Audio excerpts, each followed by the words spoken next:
A sessão está aberta. Comissão da Verdade do Estado de São Paulo, Rubens Paiva.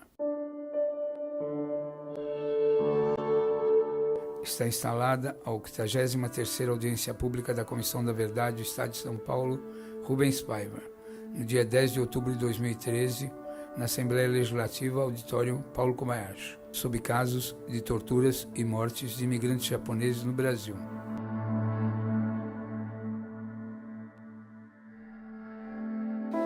E a todos presentes, meu muitíssimo obrigado nessa tarde do dia 10 de outubro de 2013, uma data memorável para esse resgate da história da imigração japonesa, mas principalmente da sociedade maior, que é a sociedade brasileira.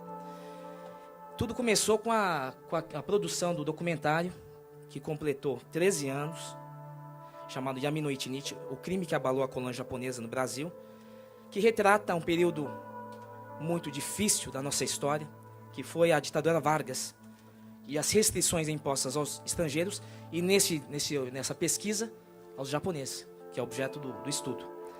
As restrições, os impedimentos, o cerceamento de direito, a brutalidade, a intolerância foram tão cruéis que é incrível que hoje a gente não tenha conhecimento disso, que uma história tão difícil dessa tenha desaparecido ou ficado em fragmentos.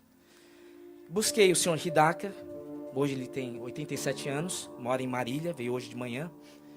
E o senhor Hidaka é um personagem dessa história da imigração japonesa, ficou conhecido em função de um conflito, uma discórdia no seio da comunidade japonesa chamado conflito vitorista-derrotista.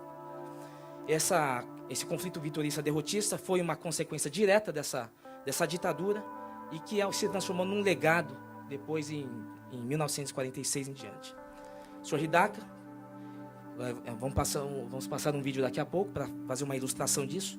Ele foi do lado do grupo dos vitoristas, acabou envolvido no atentado do coronel Jinsaku Akiyama, que era um dos 7 líderes que tinham assinado um manifesto de conscientização sobre a derrota japonesa.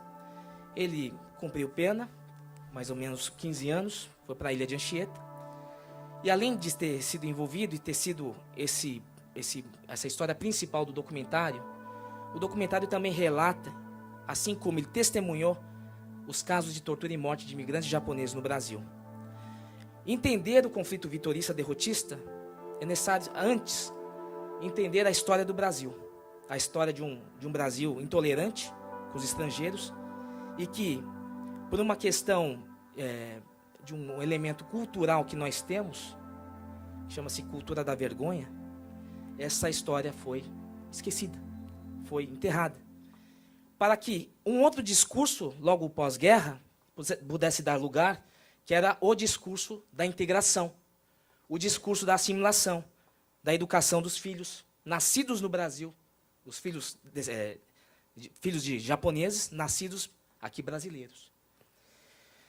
Os japoneses cresceram, evoluíram, mas esta história ficou esquecida. E tudo foi correlacionado à questão do conflito vitorista. Os livros retratam isso, os livros oficiais retratam bastante isso, mas eles escondem a intolerância, a violência do Estado. Por isso se faz necessário esse resgate, e tão importante esta audiência dentro da Comissão da Verdade, para que possamos integrar não somente as glórias, né, mas a resistência, e que essa situação que é tida como uma vergonha pela sociedade nipo-brasileira, vamos dar lugar a isso como um ato de resistência.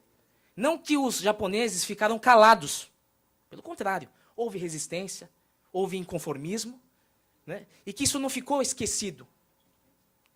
Por isso é importante essa comissão, para que a gente possa relatar alguns casos, obviamente existem diversos, mas para que tenhamos um bom andamento dessa audiência, nós selecionamos 3 casos de tortura e morte, que o senhor Hidaki é testemunha, e que a senhora Shizuko também é testemunha.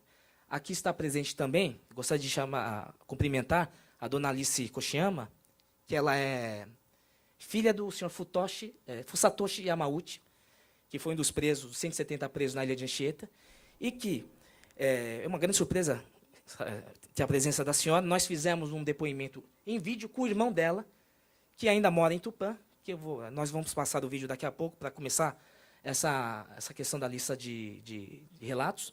E importante dizer que hoje é um dia importante, não só do reconhecimento dessas graves violações aos direitos humanos dos imigrantes japoneses, mas um começo de não só um pedido, mas uma exigência, que nós pedimos à comissão, que isso seja encaminhado, teremos outras etapas aqui para frente, mas que a retratação pública do governo brasileiro. Em todos esses anos, deputado Adriano Diogo, todos esses anos, doutora Rosa Maria Cardoso, eu não escutei de um imigrante japonês um pedido de indenização, nada em dinheiro. Mas, ao questionar uma retratação, isso lavaria a alma desse povo, que com isso quer ser considerado integrante dessa construção do Brasil. Porque os nossos pais e avós construíram o Brasil. E juntos conquistamos a ordem democrática, assim como todos nós estamos permanentemente trabalhando.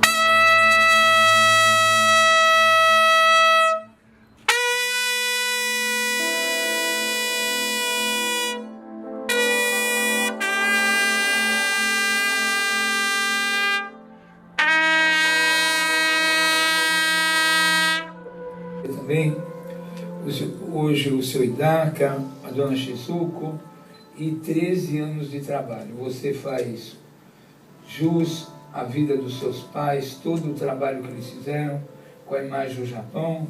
Você é um rapaz exemplar. Isso é de ética, de conduta, de sinceridade, né? É muito difícil discutir esse tema na comunidade, na colônia. É um tema absolutamente... O Fernando Moraes tocou alguma coisa com o livro dele, mas é uma coisa absolutamente proibida. Muito obrigado, parabéns pela sua conduta, pela sua firmeza. O senhor é um exemplo de dignidade, de conduta e de postura. Muito obrigado. E perdão por todos esses crimes, essas atrocidades. Vocês agiram de acordo com a consciência política. E isso ninguém pode abrir mão. O que a gente não pode ser é alienado e deixar de lutar.